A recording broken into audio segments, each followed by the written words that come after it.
Quel est l'avion de ligne le plus long du monde? Imagine une machine si grande que son ombre recouvre toute la piste. Un géant des airs qui défie la logique et la physique. Il existe un avion si long qu'il semble impossible qu'il puisse se maintenir en vol. Certains l'appellent un chef-d'œuvre d'ingénierie. D'autres, une folie volante. Mais la vérité, c'est que seuls quelques privilégiés ont eu la chance d'y monter à bord. Pendant des décennies, les compagnies aériennes ont rivalisé pour construire des avions plus grands, plus puissants et plus impressionnants, mais un seul détient le titre de l'avion le plus long de tous. Sais-tu lequel? Quelle taille peut réellement atteindre un avion de ligne?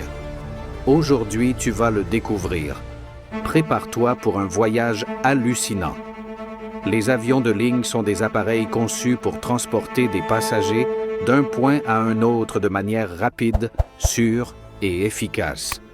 Des vols courts entre villes voisines aux traversées intercontinentales, ces avions sont le cœur de l'aviation commerciale moderne. Il en existe plusieurs types selon leur taille et leur portée.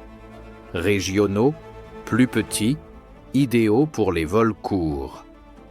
À fuselage étroit, comme l'Airbus A320 ou le Boeing 737, utilisés pour les routes moyennes. Et à fuselage large, comme le Boeing 777 ou l'Airbus A350, capable de parcourir de grandes distances avec des centaines de passagers. Dans cette vidéo, nous allons te faire découvrir le top 3 des avions de ligne les plus longs de la planète, actuellement en service et toujours en production active. Je te garantis que leurs dimensions vont te surprendre. Quand on parle de géants du ciel, il y en a un qui attire toujours l'attention, l'Airbus A380, qui arrive en 3e position. Ce colosse n'est pas seulement un avion, c'est une œuvre d'art de l'ingénierie moderne. Avec ses 72,7 mètres de long et ses 24 mètres de haut, l'A380 est l'avion de ligne le plus grand du monde en termes de capacité. Combien de passagers peut-il transporter? Jusqu'à 853 personnes en configuration monoclasse, bien que la plupart des compagnies le configurent pour environ 550 sièges en 3 classes, avec suite de luxe, bars à bord et même douche en première classe. Son intérieur dispose de 2 ponts complets d'un bout à l'autre, reliés par d'élégants escaliers. Voler en A380, c'est littéralement comme être sur un paquebot. Mais dans les airs, il est entré en service en 2007 avec Singapore Airlines, et même si sa production s'est arrêtée en 2021, il continue de voler grâce à des compagnies comme Emirates, British Airways et Qantas. Et le plus impressionnant, malgré sa taille, il est étonnamment silencieux et efficace pour les vols long courriers. L'Airbus A380 n'est pas seulement le plus grand en termes de capacité, c'est un symbole de puissance et d'ambition dans l'aviation commerciale. Il fut un temps où le ciel appartenait aux avions à 4 moteurs, et l'un d'eux se démarquait par sa longueur, son élégance et sa portée. L'Airbus A340-600, un véritable géant de 75,3 mètres de long, ce qui en fait le 2e plus long avion de ligne encore en service dans le monde. Conçu pour rivaliser avec le Boeing 747 sur les routes intercontinentales, cet avion peut transporter confortablement entre 350 et 400 passagers, sur des distances allant jusqu'à 14 600 km sans escale. Et sais-tu ce qui le rendait si spécial? Ses 4 moteurs Rolls-Royce lui permettaient de traverser les océans sans restriction ETOPS, à une époque où les biréacteurs étaient encore limités sur les vols long courriers. Sa cabine était silencieuse, son design aérodynamique et son fuselage si long qu'il semblait interminable quand on marchait à l'intérieur. Des compagnies comme Lufthansa, South African Airways ou Virgin Atlantic lui ont fait confiance pour relier les continents pendant plus de 2 décennies. Aujourd'hui, bien que sa production ait été arrêtée et que beaucoup de compagnies l'aient retirée, certains A346 Cents sont encore actifs, exploités par des compagnies comme Mahan Air ou utilisés pour des vols spéciaux.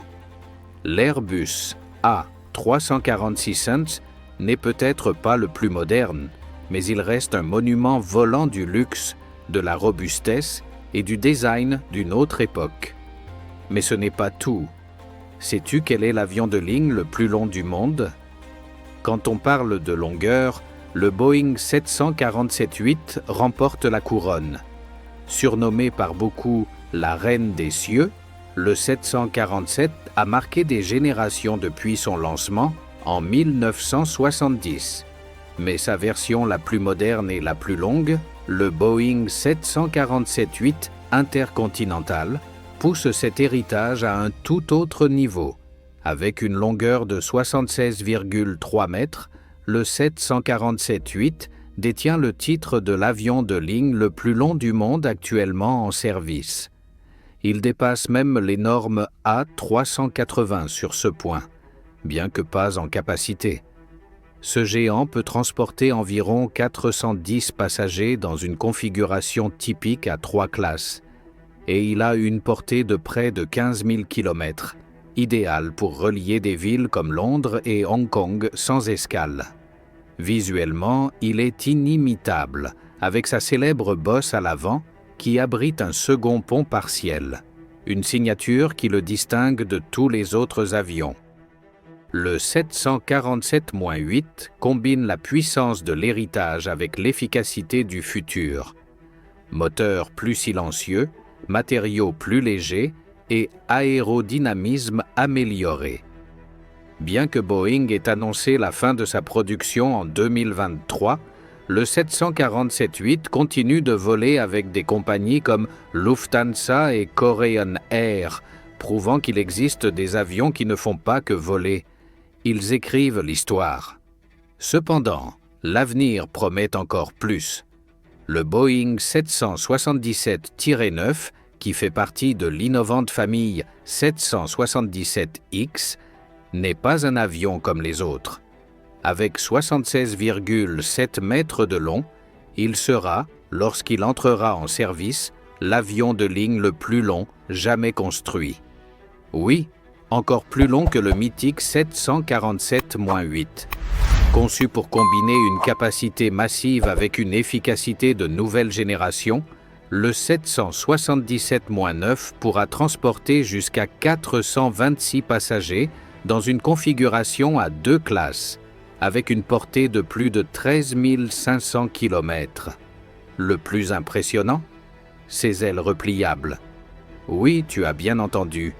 Ce géant possède des ailes avec des extrémités mobiles qui se replient au sol pour pouvoir entrer dans les aéroports traditionnels et se déploient en vol pour maximiser l'efficacité aérodynamique.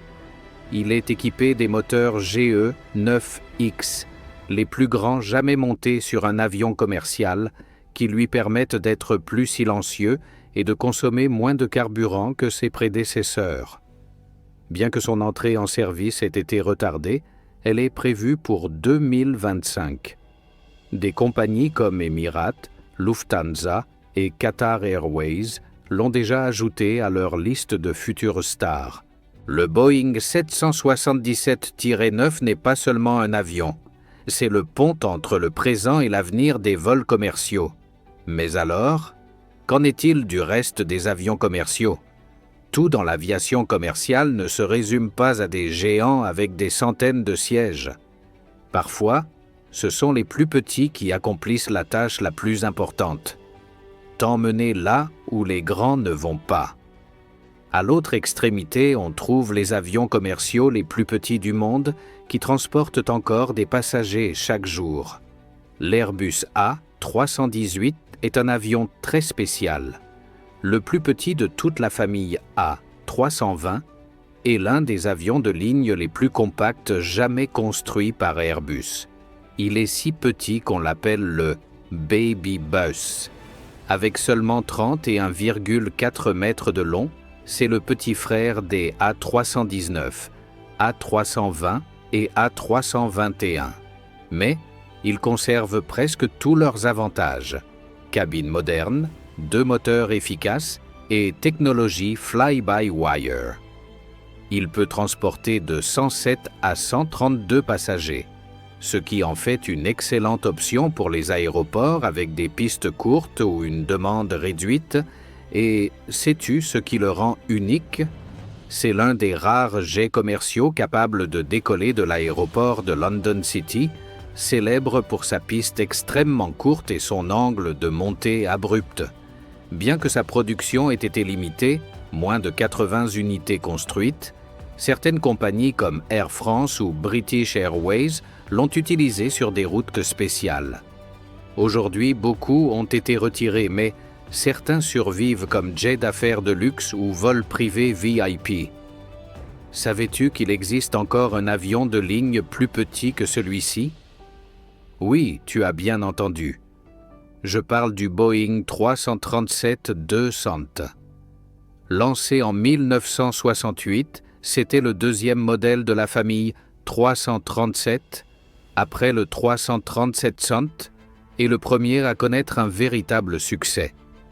Avec une longueur de seulement 30 mètres et une capacité de 85 à 130 passagers, il est devenu l'avion parfait pour les routes courtes et les aéroports difficiles. Il était propulsé par 2 moteurs Pratt et Whitney JT 8D, célèbres pour leur son distinctif, aussi puissant que bruyant.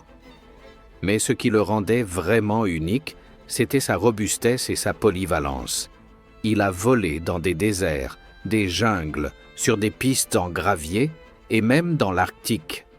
Des compagnies du monde entier, de United Airlines à Aerolíneas Argentina, lui ont fait confiance pendant des décennies. Même aujourd'hui, bien que la majorité y ait été retirée, certains 737-200 volent encore. Cet avion n'a pas seulement ouvert la voie à plus de 10 000 Boeing 737 construits, il a aussi prouvé que la fiabilité ne dépendait pas toujours de grandes ailes, mais d'un design simple, efficace et presque indestructible.